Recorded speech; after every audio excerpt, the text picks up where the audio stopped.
schools playing while Stanford sits out. So we wanted to end this show on a little bit of a higher note, talking about some of the best Stanford non-conference games of the past decade.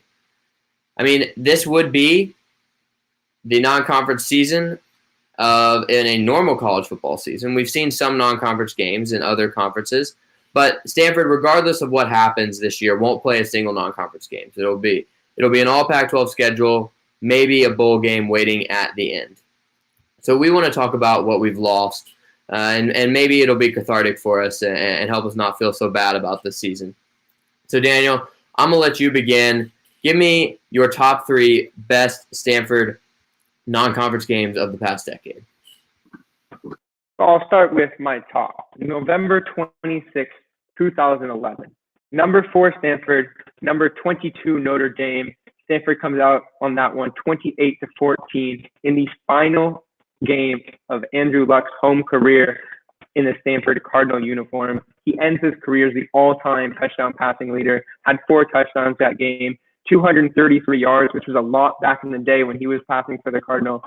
Great win all around.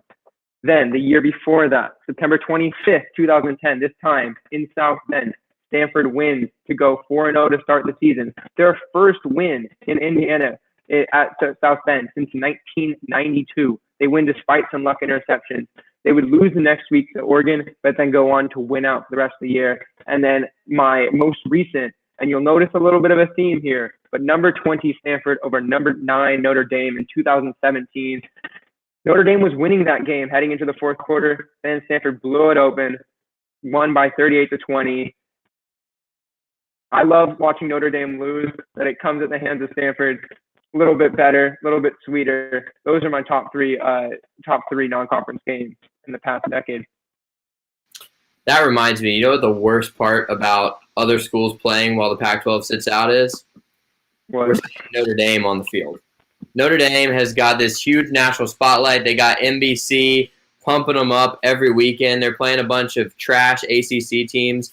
It's going to be rough when Notre Dame finishes 9-1 with the only loss to Clemson, and Stanford doesn't get a chance to go into South Bend and mess up another Irish season. But, you know, you'll see a little bit of overlap in our list. So when I was putting this together, I realized that I got some recency bias because I grew up in Tennessee.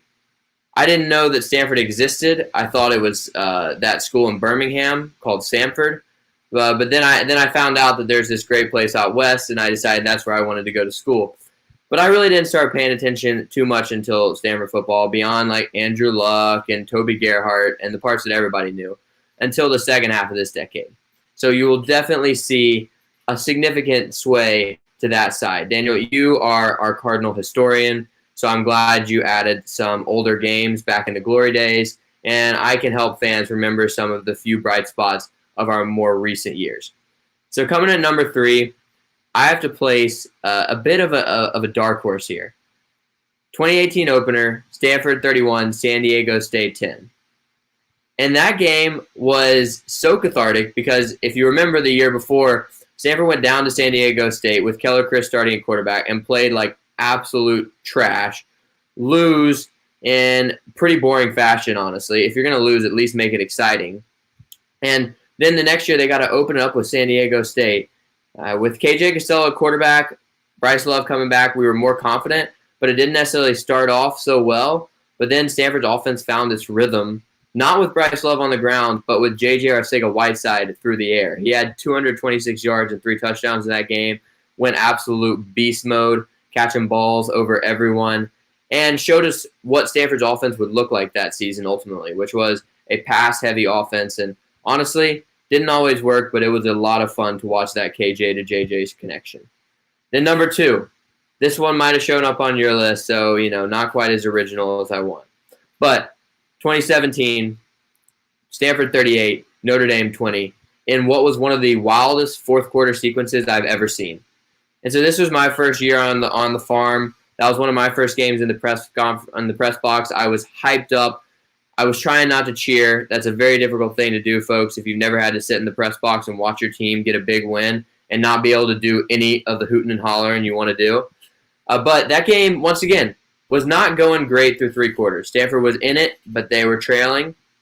And then all of a sudden, they exploded. 3 touchdowns in a less than 4-minute period. It was insane. KJ Casella didn't have a lot of yards, but had 4 touchdowns. Bryce Love runs for 125 yards on a completely bum ankle.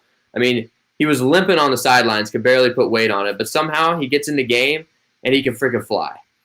I love that guy, and I'm really hoping we start to see him get some more carries for the Washington football team. And that was really the peak of the 2017 Cardinals season.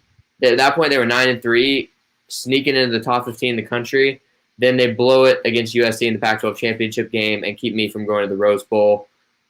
I am still bitter about that. I'm not going to lie. I will hate USC for life, and that game will haunt me for life. And then number 1, this one is pretty obvious.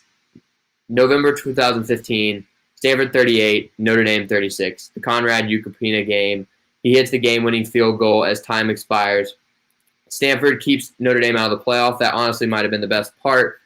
They get Christian McCaffrey in the spotlight in primetime. I have East Coast bias, particularly back then. There was SEC football on. I was watching the Pac-12 because that was a legit good game. And that was really maybe one of the heights of Stanford's most recent decade, right in the middle. And it led to the Cardinal getting to the Pac-12 championship, getting to the Rose Bowl, finishing number 3 in the country. And then a few months later, I showed up on campus and everything collapsed. So you can blame me if you want. But that was fun to do a little bit of reminiscing about what we are losing this season with non-conference games. But Daniel, real quick before we get out of here, what do you think about Stanford's general non-conference scheduling philosophy? Up and down. I think we saw a really impressive non-conference slate last year. There is your favorite fan base, UCF, in there, Northwestern, and then Notre Dame. So we have that Notre Dame game every year, which is pretty consistently a solid game. But then the other one's a little bit off, right? I went through the past 10 years. Seen San Jose State 3 times, Duke, Army, UC Davis, Northwestern, UCF, and Rice all 2 times, and then Sac State, Wake Forest, and Kansas State once. A little bit weird, to be honest. I'm not sure what their philosophy is. It seems like they're going upper tier in some ways, but mostly lower tier, trying to get easy wins. And we look towards the future, all the way out until 2035 when they're going to be playing BYU. They have it, but it's a lot of the same level teams. Besides Notre Dame, there's Boston College, Kansas State, Vanderbilt. Not elite teams, not games that are going to help you in a national resume. That's really relying on their Pac-12 games and Pac-12 wins, because this isn't necessarily a team that's shooting for the CFP playoff. They're just not. That's not where their goal is year in and year out. They have the talent some years, but that's not where they're consistently shooting for. So they're hoping for a good record, get into a New Year's Six Bowl, and this is the type of non-conference schedule that helps you get there. So overall, makes some sense. All right, whoever in the chat is talking about the Ink Bowl, we're going to block you. You're not welcome here anymore. That is too much pain right now. We're going through a pandemic, guys. We don't need to hear that too. But I gotta say, I wonder what's going to happen to Stanford's non-conference if Notre Dame joins the ACC, which could happen after this season. We might be looking at a situation where that game, which has been just an absolute stalwart on Stanford's schedule for so long, is going to disappear as Notre Dame has more conference obligations. But we got to wrap now. Thanks to everybody for participating in the chat and for really getting into this. This has been so much fun. And we got some good news for y'all. Dashboards TV is not just TV anymore. We got some writing too. We started columns this week, and you can find those exclusively at sportspac12.com. You can also find those linked on our website at dashboardstv.com, along with these super cool videos if you want to watch them back again. And go out and follow at Dashboards TV on Twitter, Instagram, YouTube, TikTok, anywhere where you can do the social media stuff. Oh, there's Facebook too. And go out and follow at SportsPac12 as well on social media. They have some fantastic content now, including the Dashboards team across all your favorite Pac-12 teams. And you can find our columns and videos on social media as well as our website. And thank you so much for tuning in. We'll see you next week. I'm King Jimison alongside Daniel Martinez-Krams, and we'll see you to talk about the next development in this wild world of the college football offseason.